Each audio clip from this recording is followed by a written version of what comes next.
E aí, pessoal do canal, tranquilo? Lembrando aí a todos que a gente continua 100% com o nosso governo, nosso presidente Jair Bolsonaro. Sempre iremos apoiá-lo até o fim, até em 2026, onde a gente acredita que ele vai terminar o mandato só em 2026. Então a gente vai continuar com ele até o final, se Deus quiser, até em 2026. Quero desejar a vocês também uma ótima semana de trabalho aí, abençoada a todos, uma semana bem produtiva. Esperamos mais mudanças positivas para o governo essa semana também. E também quero deixar aqui bem claro que a gente sempre vai apoiar nosso professor e filósofo Olavo de Carvalho, sendo que aqui 100% das nossas ideias a gente tenta sempre de acordo com as ideias do professor Olavo de Carvalho. E para hoje a gente selecionou um vídeo aí do YouTube bem interessante, onde o professor Olavo de Carvalho fala sobre história. Tenho certeza que vocês irão gostar. E lembrando para vocês se inscreverem no nosso canal, conferir a inscrição. Está caindo bastante o número de inscritos. Então peço para vocês conferirem a inscrição aqui no canal. Também na nossa comunidade do YouTube, onde a gente deixa bastante material lá para leitura. E indicações de livros para vocês, quem quiser adquirir os livros. Tranquilo? Então é isso aí. Segue a gente no Telegram também, no Instagram e também no Twitter. Quem puder, apoie o nosso canal ou seja membro, que a gente precisa de muito apoio nesse momento terrível que o Brasil e o mundo está passando, né? Então é isso aí, pessoal. Tamo junto. Forte abraço. Deus, pátria, família e liberdade. Então vamos lá. Boa noite a todos, sejam bem-vindos. O tema da aula de hoje me foi sugerido por uma pergunta que alguém me lançou de chofre no Facebook durante a semana. A pergunta é: o que é história? De algum modo nós já tratamos desse assunto várias vezes, de passagem aqui no curso, mas nunca de uma maneira assim explícita. A esta pergunta, muita gente tem oferecido resposta, existe uma série de debates a respeito do que é ciência histórica, e, de modo geral, esses debates hoje tomam a linha de quase uma indistinção entre a história e a ficção, em que o uso de recursos narrativos tirados da ficção, extraídos da literatura de ficção, pode predominar de tal maneira que, de certo modo, o historiador está livre para imaginar o passado mais ou menos como bem entenda. Em outras épocas houve várias outras teorias que pretendiam fazer da história uma ciência estrita, como a famosa escola dos anais na França, em que o ideal era uma história sem personagens, uma história sem indivíduos humanos, uma história que só se falava de preços, estatísticas, rotas de comércio, mercadorias, etc, etc, e parecia, de modo que a história econômica parecia se mover por si, né, sem que precisasse ninguém acionar as rodas. Hoje nós sabemos que tudo isso era completamente falso. Mas em todos os debates que eu vi sobre a natureza e as possibilidades da ciência histórica, eles me parecem sempre começar, por assim dizer, no capítulo 3, sem colocar, vamos dizer, o problema desde a sua base mais elementar, que é o problema da nossa percepção de tempo e da nossa percepção de sucessão. E não precisa, mesmo pouco importando qual seja a nossa teoria da história, todo mundo vai concordar que a história é uma narrativa, de algum modo, que a história trata de coisas que se sucedem no tempo. E o problema é que, ao mesmo tempo que se sucede uma coisa que você está observando, muitas se sucedem que você não está observando e que não fazem parte da sua narrativa. Então surge o problema desta seleção. Quer dizer, quais são os fatos, quais são os aspectos que o historiador vai selecionar e quais aqueles que ele vai desprezar. E, de um tempo para cá, talvez por uma influência kantiana, a ideia é de que essa seleção é puramente subjetiva, né? Max Weber, por exemplo, dizia que, ao selecionar os aspectos que ele vai estudar, o historiador, ou o sociólogo, no caso dele, postula um valor inicial, e em função desse valor ele opera a sua seleção. Mas que a seleção é subjetiva, baseada num valor inicial. E a garantia da objetividade, da cientificidade desse estudo, consiste justamente em explicitar esse valor, e de tal modo que a relação entre o valor postulado e as conclusões do estudo fiquem bastante claras e não seja uma coisa nublada. Esse foi o máximo a que se chegou. Porém, para mim, eu sempre coloquei o seguinte problema. A seleção dos fatos pode ser inteiramente subjetiva, é possível isso. A ideia subentendida em toda esta corrente de opinião é que os fatos são uma pasta, vamos dizer, indefinida e sem limites próprios. E que nós aqui projetamos ali uma forma. Essa ideia vem do Kant, evidentemente, né? E eu sempre me perguntei se isto era possível. Por exemplo, se você vê uma floresta, um matagal, todo verde, você não vê ali uma hierarquia, uma forma por onde você possa começar a desenhar. Eu me lembro até de uma história de um filósofo italiano que também era pintor e que veio passar um tempo aqui no Peru. E ele estava louco para desenhar a paisagem, e quando ele chegou, viu a paisagem, ele viu que ele não entendia a paisagem. Eram umas formas tão estranhas que ele não conseguia desenhar. Não tinha já aquela longa tradição, vamos dizer, de formalizar a paisagem que ele tinha aprendido com os pintores europeus. Então ali precisava começar do zero, por assim dizer, e ele não sabia como. Então, quando você vê uma paisagem, você vê um deserto, não é isso? Eu digo, qual é a ordem, qual é a forma daquele negócio? Não tem forma nenhuma. Então,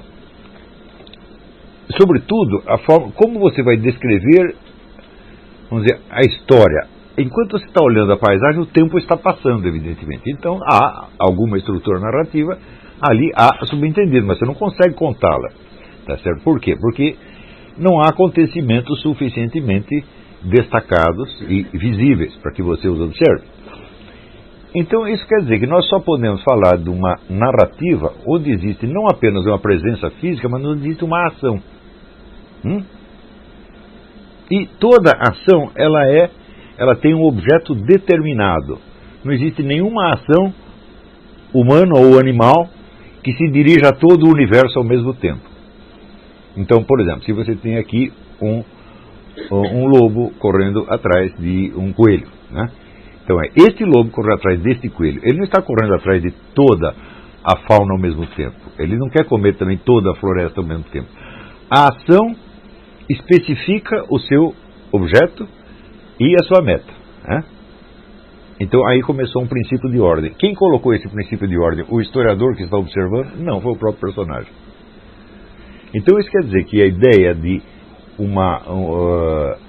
de que toda formalização, de que toda seleção de aspectos é uma, por assim dizer, uma livre criação da inteligência do historiador, ela falha na base. Existe uma seleção que é dada pelos próprios personagens e que eles não teriam como escapar, né? Então, este seria um princípio geral de toda narrativa. Quer dizer, não existe a ação universal. A ação universal só Deus. Quer dizer, toda a ação, ela tem um objeto e uma meta e ela hierarquiza a sequência de ações em função dessa meta. Não é isso? Então, aí a coisa começa a ser descritível. Descritível não por um padrão que eu projetei nela. Quando o lobo está perseguindo o coelho, ele sabe perfeitamente o que ele está querendo e ele sabe perfeitamente se a ação deu certo ou deu errado. E se o coelho escapou, então falhou, ele vai ter que procurar outro coelho, né? E se ele pegou o coelho, ele passa à ação seguinte, que é comer o coelho, né? Então, aí existe uma ordem interna muito clara que não foi dada pelo observador, mas pelo próprio personagem. E este é, para mim, vamos dizer, o critério de toda historiografia. Quer dizer, você compreender quais as ações que estão em curso conforme o seu objetivo, tal como está definido na mente dos personagens e tal como se expressa claramente na ação. Porém, acontece que há ações mais complicadas do que um lobo correndo atrás de um coelho. Por exemplo, numa situação política qualquer, onde um governante, um político toma uma decisão, tá certo? Evidentemente, a ação que, tal como ele a concebe, está limitada ao objeto tal como ele o vê e a meta tal como ele a concebe, mas há outros fatores em jogo pelo simples fato de que há outras ações em curso ao mesmo tempo que cruzam com a dele e complicam a coisa formidavelmente, né? E isso não só no sentido simultâneo, quer dizer, tem vários personagens de ação, eles têm vários objetivos diferentes e aquilo se entrecruza, mas também num sentido temporal, ou seja, existem processos de ação que começaram antes e que ainda estão em curso. Então, por exemplo, se um governo instituiu uma reforma econômica qualquer desastrosa e ela ainda está desencadeando os seus efeitos, todas as ações que se desenrolam nesse ínterim levam isso em conta de alguma maneira, de uma maneira mais consciente ou menos consciente, né?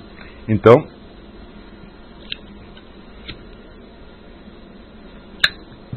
de qualquer modo, nós voltando assim, não é possível história sem uma teoria da ação, né? Então, tem a compreensão, vamos dizer, da ação desde os seus esquemas mais mínimos até os mais complexos, tá certo?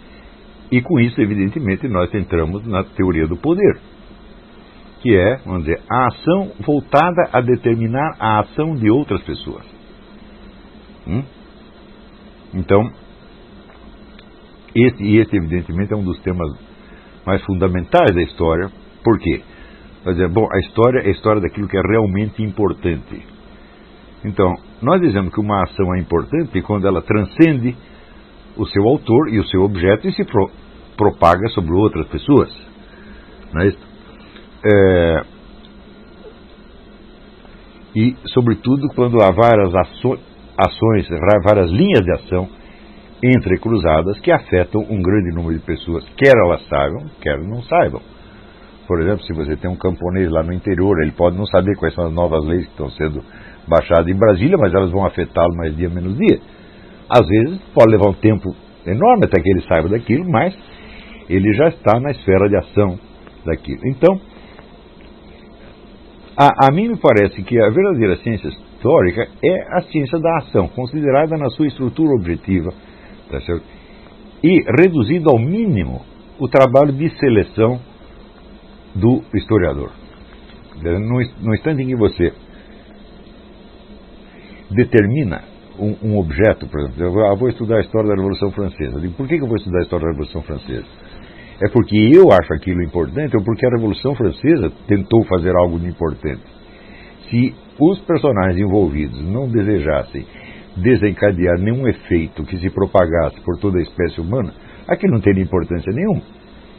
Então, na hora em que eu escolho aquilo, não é só porque eu considero importante, mas é porque existe um elemento importante ali. Importante é aquilo que importa, aquilo que pesa, quer dizer, aquilo que me afeta de algum modo.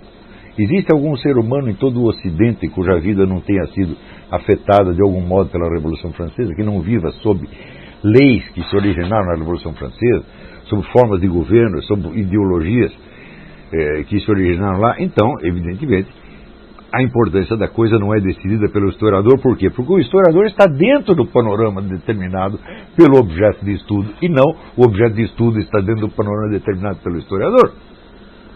É claro que existem acontecimentos que são de escala menor, cuja importância às vezes não é visível para todo mundo, mas que o historiador descobre que tem uma importância real ou potencial. Quer dizer, coisas que ou desencadearam efeitos que se propagam por populações inteiras, ou pode vir a desencadeá-las amanhã. Então, eu acho que essa questão da importância objetiva não pode ser negligenciada de maneira alguma, e o problema da seleção, que virou uma espécie de fetiche para os historiadores, eu acho que pode ser simplesmente resolvido pelo problema da seleção dos meios e das ações, conforme, vamos dizer, os objetivos dos personagens envolvidos. Que toda a ação humana tem um objetivo, isso aí é uma coisa que não precisa pensar muito, tá certo? Até as ações dos animais tem um objetivo, quer dizer, você tem um futuro hipotético que é levado em conta como um dos elementos fundantes da ação presente. Sem isto, não haveria história e não haveria ação nenhuma. Quer dizer, o indivíduo ele tende a algo que ele imagina que é possível e ele tenta realizá-lo. Isso até um cachorro faz. Então, essa estrutura mínima da ação é também a estrutura da investigação histórica. O que estava sendo buscado, quais foram os meios colocados em ação, quais as correntes de ação que se cruzaram com essa, quais os fatores que interferiram e, no fim das contas, qual foi o resultado. Existe ainda um outro problema, que se chama filosofia da história, onde, em vez de se contentar com narrar as coisas como aconteceram, como de Leopold von Ranke, o objetivo da história é contar as coisas como elas efetivamente se passaram, tenta tirar conclusões da narrativa até o ponto em que ela chegou e discernir então um sentido, um caminho geral que a história estaria percorrendo com vistas a um fim determinado ou indeterminado.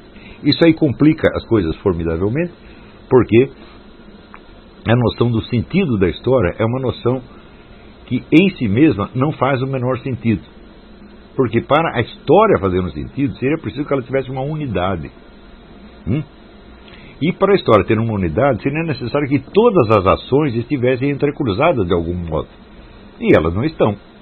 Nós sabemos que existem ações perfeitamente independentes. Né? É a história da influência das barbatanas do Camarão nas marés. Né? Não existe, evidentemente. Né?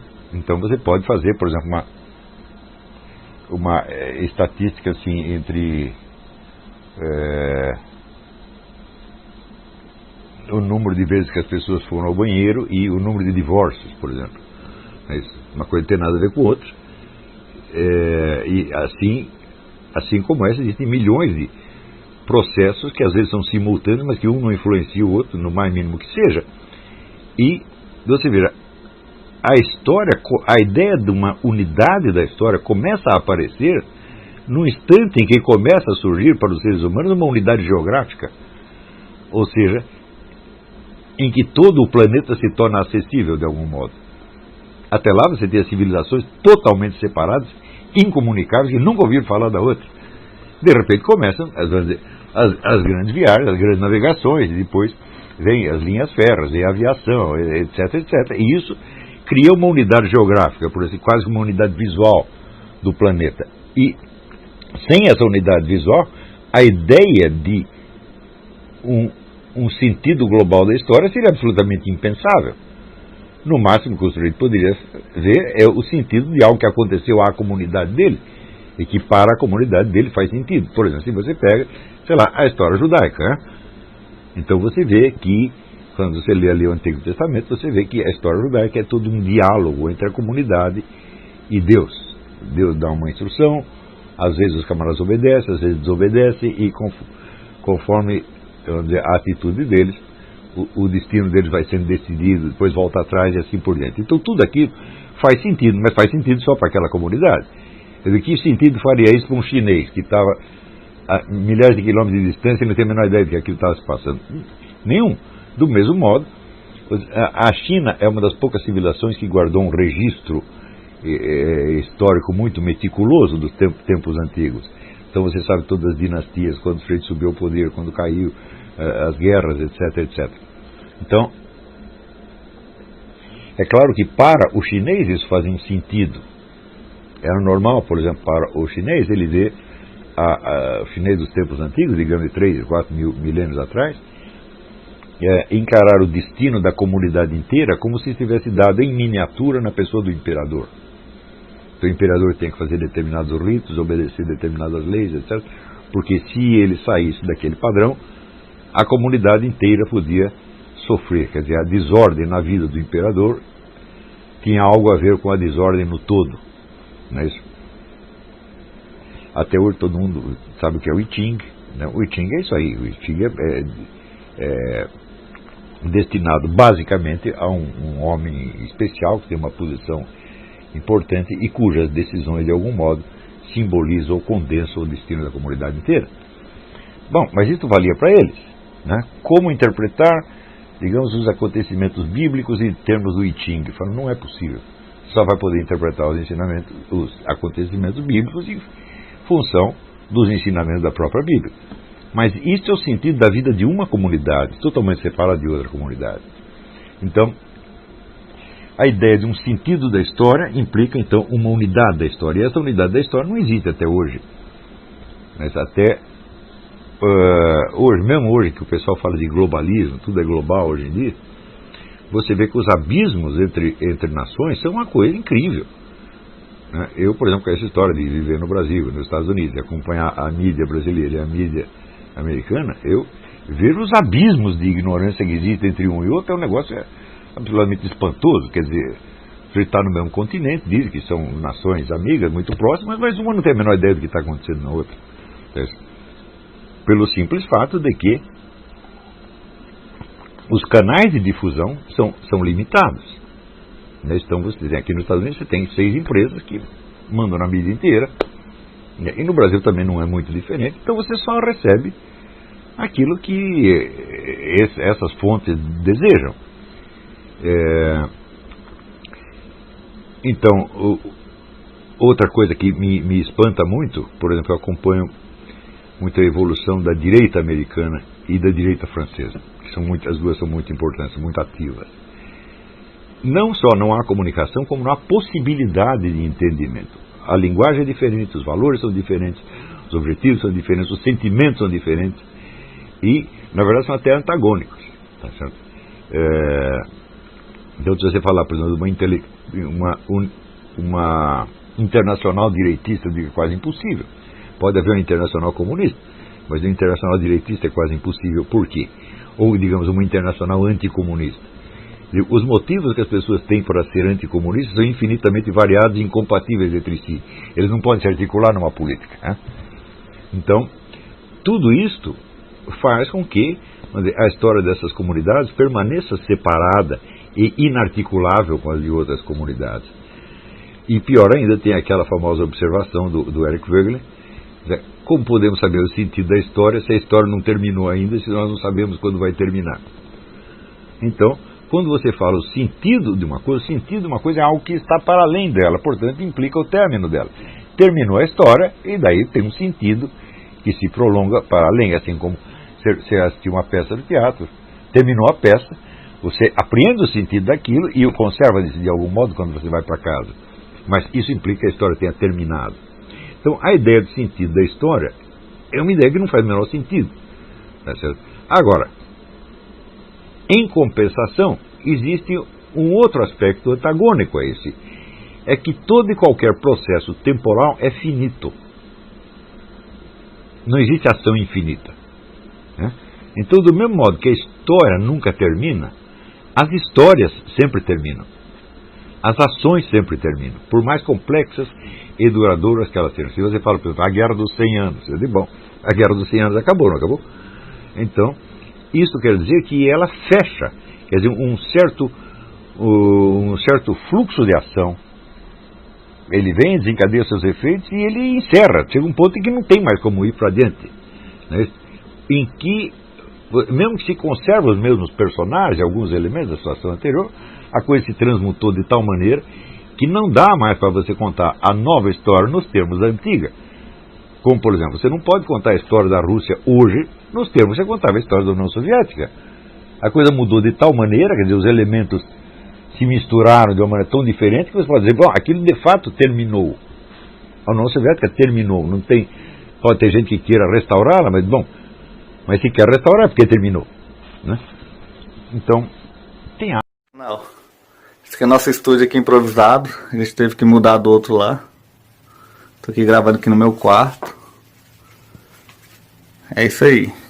Bola pra frente, quem puder, apoie o nosso canal, seja membro. Agora a gente vai ter vídeo semanal aí sobre o governo Bolsonaro. Em apoio aí ao governo. Vamos fazer direto. Tamo junto aí.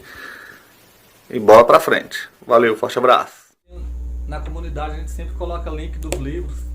Tem esse livro aqui, Política, Ideologia e Conspirações, que é muito bom. A Corrupção da Inteligência, de Flávio Gordon. Tudo tem lá os links. É da Amazon. Você pode comprar que o livro chega na sua casa. Dá essa força aí pra gente. Compra os livros com a gente. Beleza? Segue a gente no Instagram, no Twitter. E se inscreva aí no canal.